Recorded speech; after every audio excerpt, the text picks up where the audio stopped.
Hello guys, good evening sa ating lahat. Ay, good morning. It's almost 1:15 p.m. So guys, mayroon lang akong i-share sa inyo na naging output ko sa isang project ko na ginagawa ko guys. So, yan guys, panoorin natin ang ginawa kong output para sa outro ng isang channel. So, ito guys, panoorin natin yan. Actually guys, nagawa ko na ito. Gusto lang ipapakita ko lang sa inyo kung paano ko isinasabay sa music. Yan. Ginawan ko siya ng intro. So ito guys.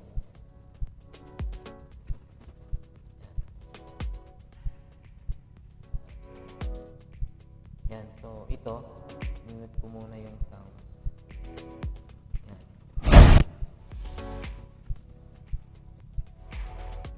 Wait ko muna. So, kita nyo yung so, yan. Yan. So, ito guys, itong background na yan, guys, hinimay-himay ko yan sa Premiere ko. Yan, punta tayo sa my Photoshop. Right? So, tignan natin kung mayroon yung isinave ko kanina na format na guys, na naka-ready. So, wala dito guys. Punta tayo dun sa diretso na lang tayo sa PS, Photoshop. Yan. So, ito yung mga project ko guys. So, mayroon tayong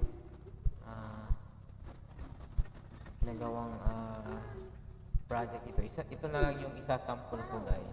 Tanggalin natin ito guys. Yan. So, gagawa tayo ng panibago. Kaya, dito na lang ako nagkapan guys. Tanggalin natin lahat ito guys. Yan. Ito yung size ng thumbnails ko guys is pinaka-size niya guys. Tignan natin. Control I.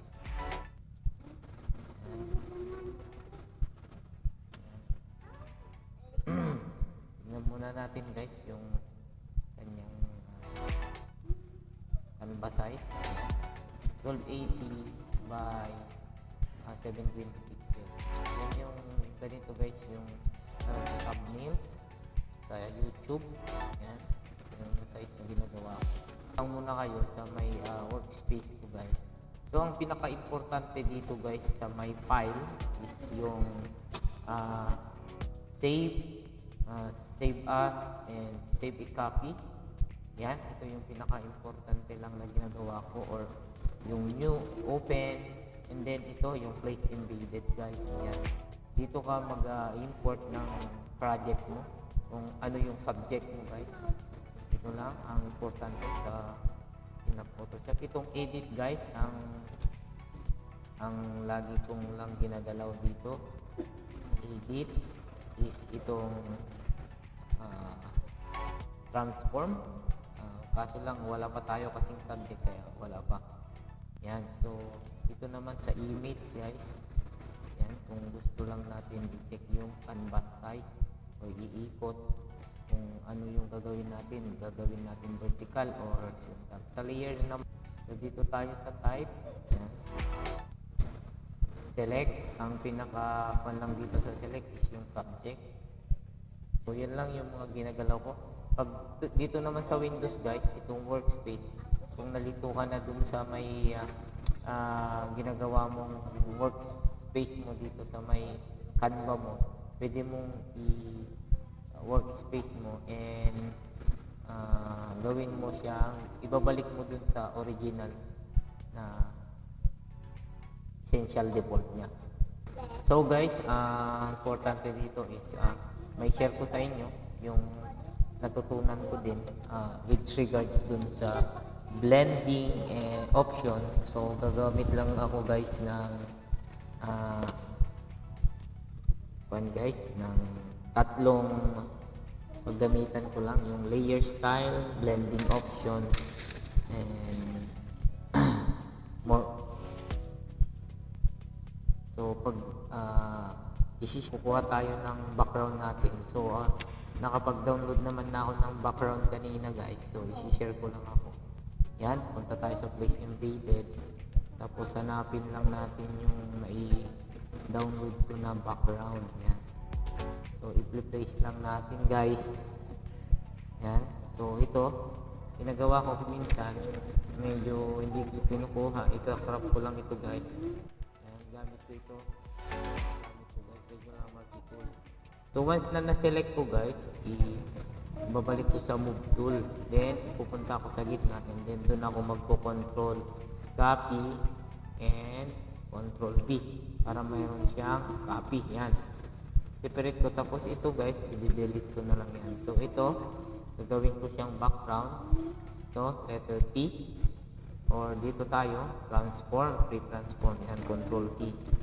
Yan, so i-hold ko siya yung sheet ko guys and then i-binat ko ito para matatapalan yung kulay puti. Yan, depende sa inyo kung gaano kaluluwang yung bars niya, yung bricks. Yan, so mayroon na akong layer 1. Ito yung aking background BG. Ako in-edit ko para di ako malito guys. Yan guys, yung aking background. Yan, and then isusunod ko ngayon guys na i-place invaded yung aking subject. So punta tayo dun sa yung subject, dito video project, and hanapin natin yung subject natin dito guys. Wala dito tayo. Yan. So ito yung napili kong sample guys. Yan. So ang kunin ko lang dito guys is yung pinaka-subject. So, punta tayo sa move tool, then punta tayo sa my select and select yung subject. Yan. Yan guys, na-select niya na yung subject. So ang gagawin ko, move tool, lagay ko sa gitna, control copy and control V. Yan, separate na yung subject guys. Yan. Then, delete ko na ito. So, mayroon na tayong subject. So, ano pa? Ano pang sunod natin gagawin guys? Is itong gagawin natin guys. So, ito yung sinasabi ko kanina na pag-aralan natin. Ito yung opacity.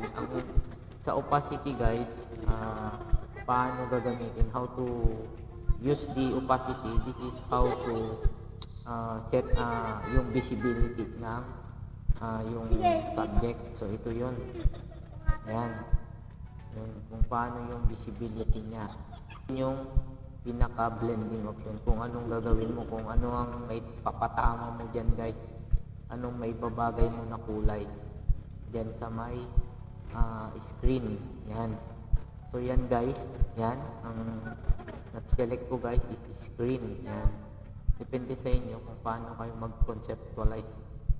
Ayan, pinapakita ko lang sa inyo kung ano yung gamit ng blending option ito. So, dito lang sa tapat ng opacity, ito yung blending option. So, balik natin sa normal to, no? Ayan. Tapos, pipili tayo kung ano yung nababagay sa may background na bricks. Yan. So, namimili tayo guys. Yan. Yan. So, ito guys, screen ang napili ko.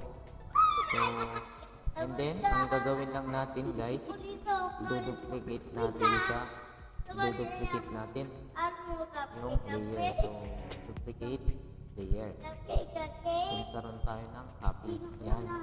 So, yung isa guys, so, itong layer 1, dapat importante itong layer 1, ito yung pinakamin, ito yung copy natin. So, ang gagawin natin sa copy natin guys, i-transform natin, papalakin natin ito guys. Yan.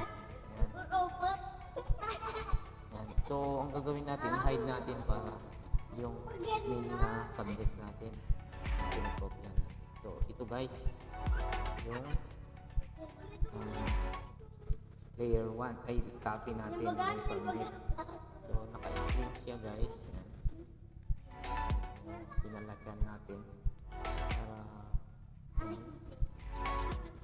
para mag-fit po siya dun sa ay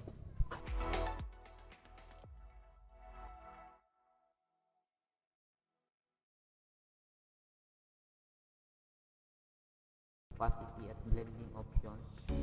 Punta naman tayo sa iba pang subject natin guys. So mayroon din akong na-download na kanina guys na ginawa ko. So depende na lang kung paano mo ilalapat guys yung mga iba pang subject na gagawin natin. So, ito, start. Yan.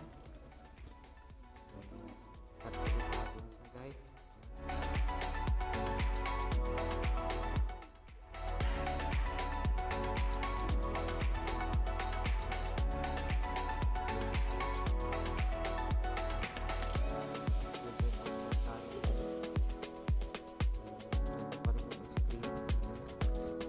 So itong layer 3 dahil gagawin lang naman natin ito, babat natin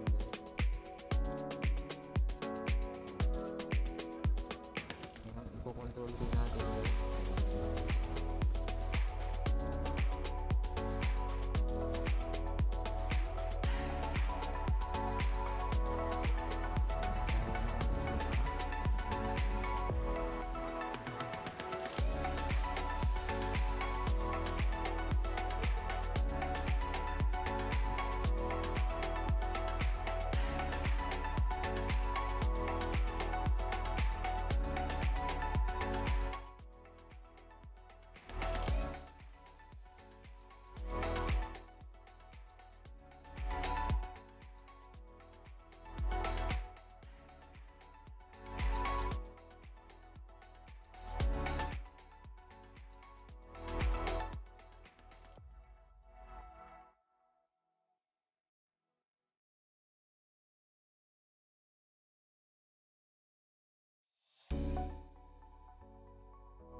So before ginawa ko yan guys, ginawa ko muna sa Photoshop. So nasaan yung isang project ko guys. Yan. Ito siya guys. Yan. Ito yung ginawa kong output sa Photoshop. Guys, panoorin natin ngayon kung ano yung output niya muna dito sa Premiere. Yan. Panoorin muna natin guys.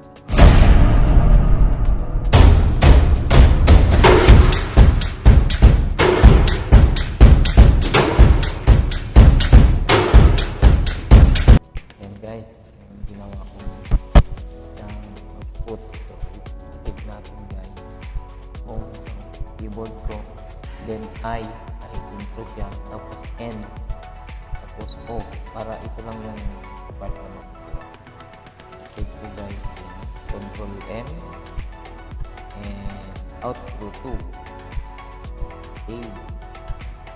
Export ko na guys. Yan. Export. Up. So, yun guys.